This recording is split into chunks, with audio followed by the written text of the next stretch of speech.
ये सारे वो भी दाव पे चलते हैं। तो ये सब कुछ बिरसा मुंडा के साथ होता है। बिरसा मुंडा को फिर छुपाया भी जाता है जंगल में, यहाँ तक कि खाना बनाने के लिए आप आग जलाएंगे, धुआं उठेगा और कई बिरसा को पकड़ने वाले जो आसपास खुफिया के रूप में वो चाहते हैं कि बिरसा पकड़ा जाए। बिरसा पकड़ा जाएगा इसका मतलब आंदोलन खत्म हो जाएगा। तो वो उनके साथ जो रहने वाले थे उनका लिए खाना बनेगा तो चूल्हा जलाया जाएगा, तो आग भी किस वक्त जलानी चाहिए, धुआं नहीं उठना चाहिए, ये सारी व्यवस्था हो रही है। तो इस तरह से लड़ाई अंग्रेजों के खिलाफ लड़ने वाले बिरसा मुंडा थे और 23-24 वर्ष की उम्र में तो उनको जेल हो जाती है और जहर देकर के उनको मार दिया। आप ये समझिए कि भगत सिंह आजाद को जिस तरह से फांसी की गई और वो हंसते हंसते फांसी के फंदे को पर झूल जाते हैं, इस तरह से बिरसा उसी उम्र में युवा थे। तो इतनी समझ पैदा होना किसी व्यक्ति में कोई मामूली बात नहीं है। ये बिरसा मुंडा में थी जो आपकी उम्र है, लगभग इसी उम्र में पूरे समुदाय को जगा देना। और इसके बाद पता चलता है कि कई तरह के एक्ट पास हुए जमीन को लेकर के, जो कर लगता था उसको छूट दी गई। उस आंदोलन के बाद अंग्रेज जो उनको दबाते थे, शोषण करते थे, उसके हथियार बदल दिए, कई नियम लागू हुए। तो आंदोलनों का हर वक्त फर्क पड़ता है जब भी कभी आंदोलन होता है।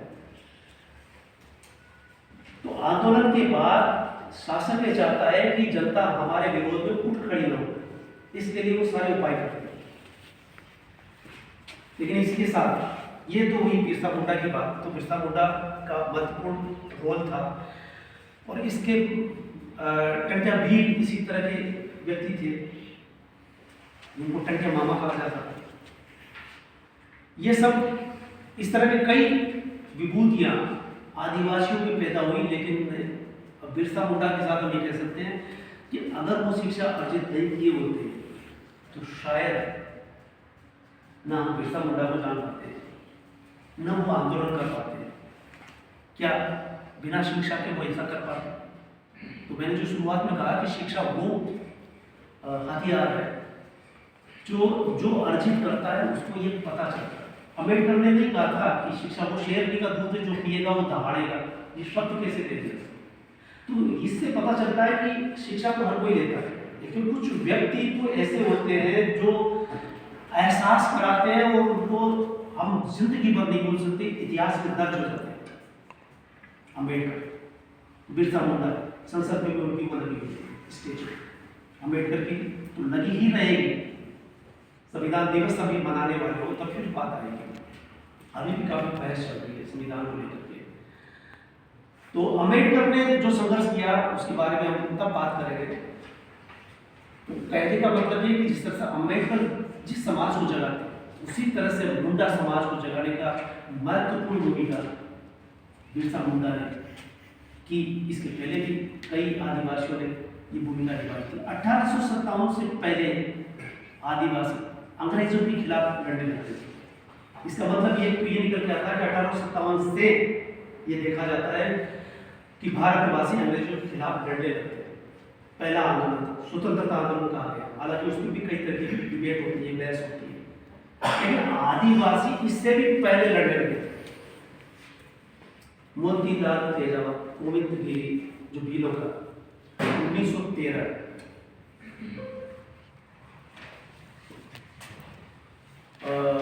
जलियांवाला कांड होता, उससे 3 गुना ज्यादा भी मारे जाते हैं। ये गोविंदगिरी के नेतृत्व में यहाँ के वीर एकत्रित होते हैं और वो क्या करते हैं, जगह जगह धूनी जलाते हैं।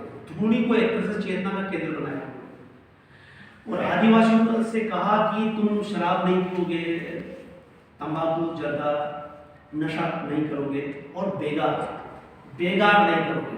ये गोविंदगिरी का नारा था। शिक्षित कर रहे थे उनको, नशा से मुक्त कर रहे थे, अंधविश्वास से दूर कर रहे थे और बेगार प्रथाएं चल रही थी। बेगार कौन कराते थे? मुसलमान राजा भी कराए जा रहे हैं। अंग्रेज भी कराते थे। और जो बेगार कराएगा उसको क्या फायदा? वही किले जितने बड़े बड़े ऊंचे ऊंचे दिखाई देते हैं। आप ज्योग्राफी पढ़ेंगे किलों के बारे में, ज्योग्राफी वाले बताएंगे, समाजशास्त्र वाले बताएंगे, पॉलिटिकल साइंस कुछ आपको बताएंगे। लेकिन किले का जब जिक्र करते हैं, राजे ने रखवाली की, सूर्यकांत त्रिपाठी निराला की कविता है, राजे ने रखवाली की किला बना, राजे ने रखवाली की सेना खड़ी कर दी। ये मत समझना कि तुम्हारी जनता की रक्षा के लिए किला बनाए, सेना खड़ी की जनता के लिए नहीं, राजा ने अपनी रखवाली के लिए।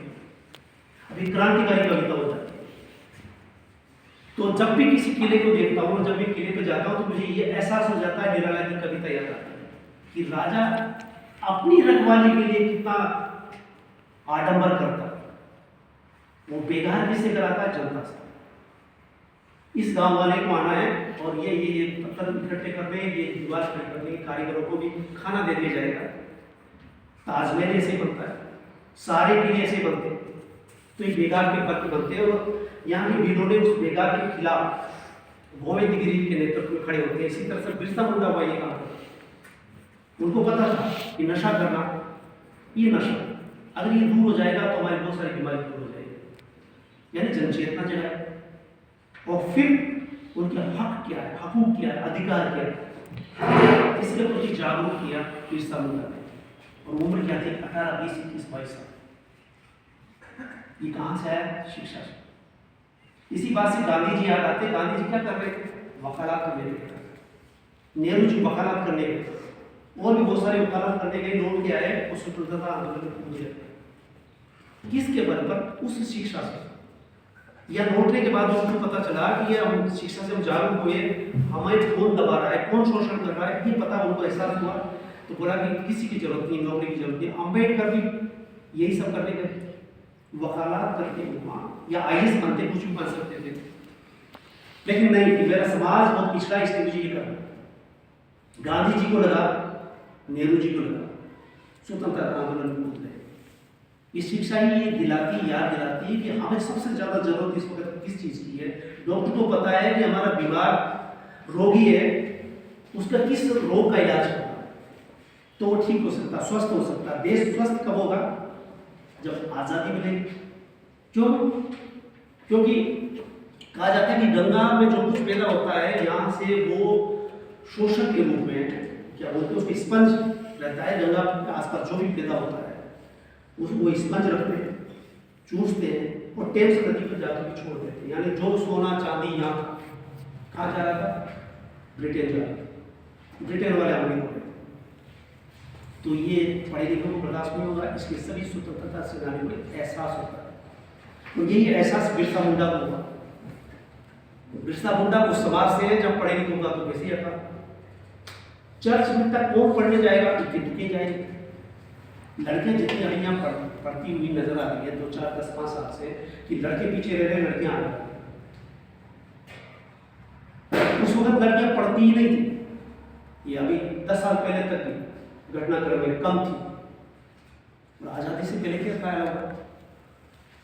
पढ़ने की सहूलियत भी नहीं थी, जरूरत ही महसूस नहीं करती थी। तो परंपरा भी कुछ ऐसी थी, पर्दा कर लिया, पर्दे के बाद भी क्या पढ़ाई करती। तो बिरसा मुंडा जो पढ़ाई करते हैं वो रेयर, कम से कम ऐसे कुछ ही थे जो चर्च तक पहुंचे हुए, उन पादियों तक। और पढ़ने के बाद वो व्यक्ति सबसे ही डिफरेंट था, अलग था। अब आते हैं हम दूसरे मुद्दे पर, जो एजुकेशन देना हमारा काम। एजुकेशन का मतलब है कि एजुकेशन भी वो जो सही दिशा में।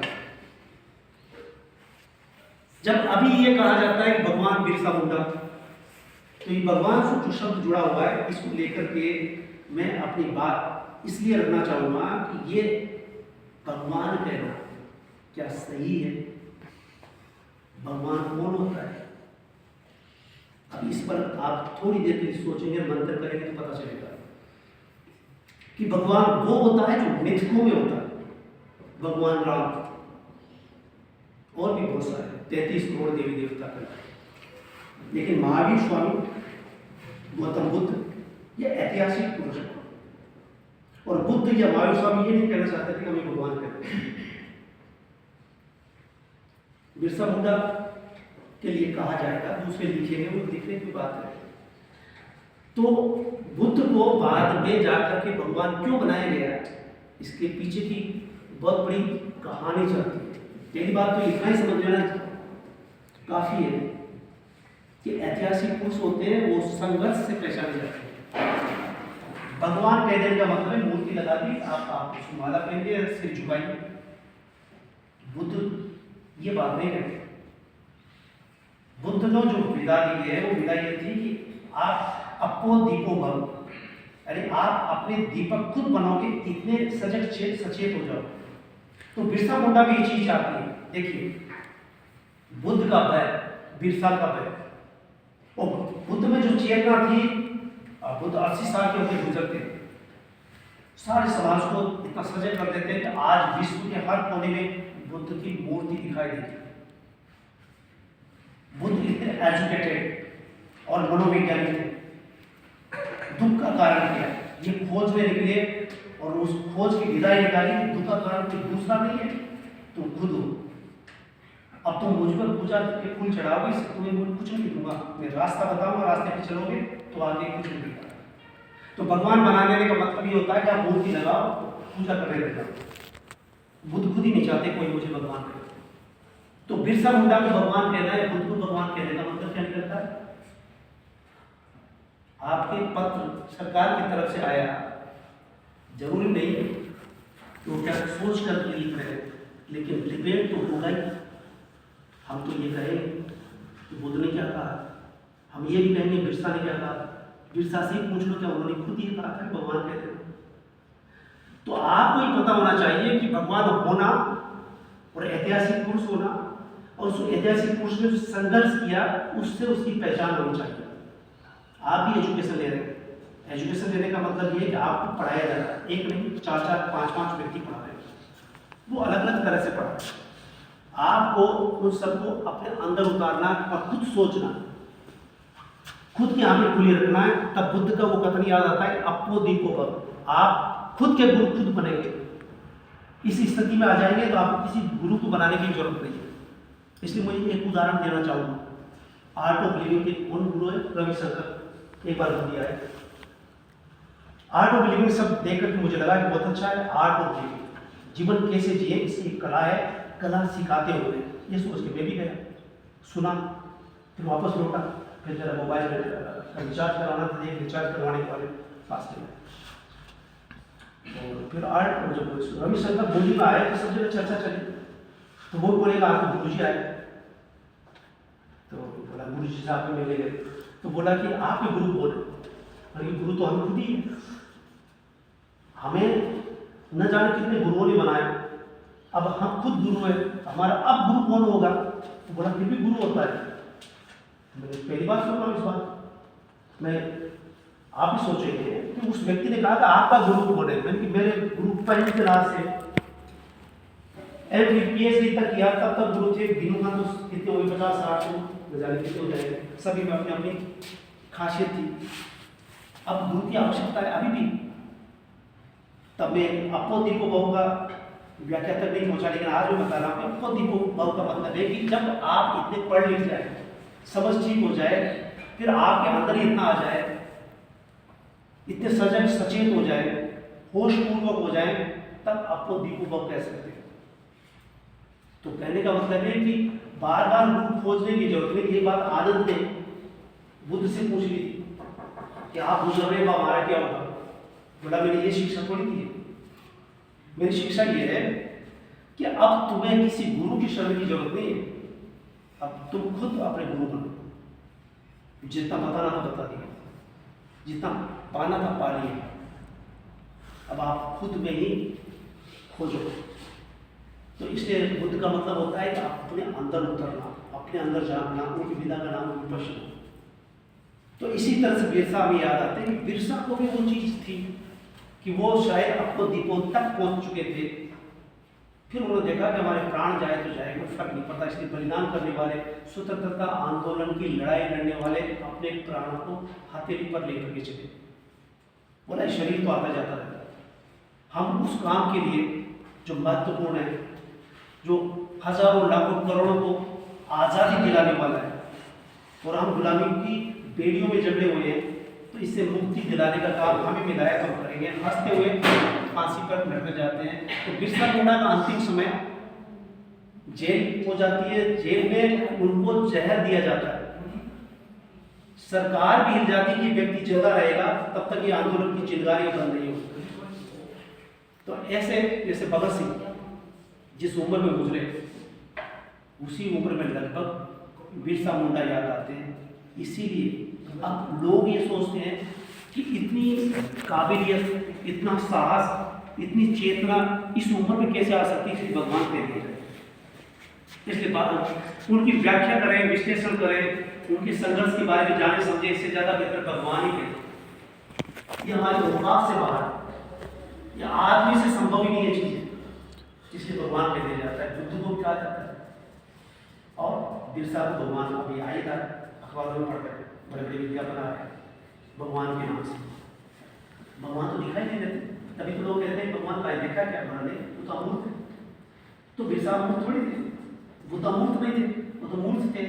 इस जमीन पर चले, आंदोलन किया, हमारे सामने गुजरे, जेलों हुई और लड़ते लड़ते गुजरे।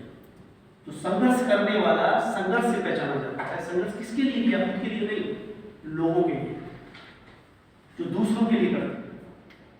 तो इस तरह से हम बिरसा मुंडा को उनके संघर्ष से पहचाने, और इसीलिए ये जो किया गया, ये पत्र आया कि एजुकेशन, स्कूल, कॉलेज, महाविद्यालय, विश्वविद्यालय, इनकी जयंती इसलिए मनाई जाए कि उन्होंने क्या किया, क्या था ऐसा।